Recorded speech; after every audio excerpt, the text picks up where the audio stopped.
Et sur, du coup, cet examen, il prend la forme à la fois de quel calendrier, quelles sont les options que vous examinez?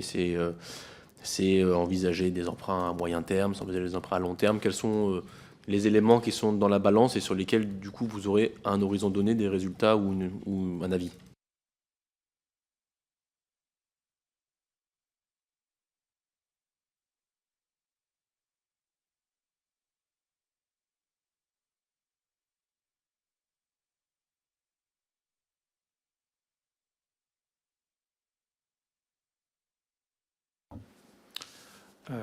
Alors en termes de calendrier, on n'a pas fixé de calendrier précis, hein. C'est des travaux qui ont lieu, qui font intervenir plusieurs acteurs au sein de la sphère des pouvoirs publics et de la sphère gouvernementale.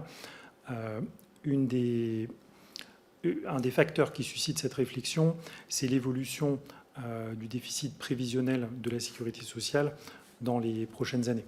Donc c'est ça qui nous pousse à nous interroger. Et puis c'est aussi un contexte de marché qui potentiellement peut se caractériser par des risques un peu accrus par rapport aux mois ou aux années précédentes pour des raisons financières qui sont propres au marché, mais aussi pour des raisons géopolitiques. Donc c'est vrai qu'on est dans un contexte qui nous pousse à avoir cette interrogation. Je pense qu'on essaiera peut-être avant le PLFSS 2025, si on a le temps, de fournir une première réflexion, une première instruction sur ce sujet. Mais bon, tout ça sous le contrôle, bien évidemment, de nos tutelles, à commencer par la direction de la sécurité sociale. J'ai une petite... Alors, excusez-moi.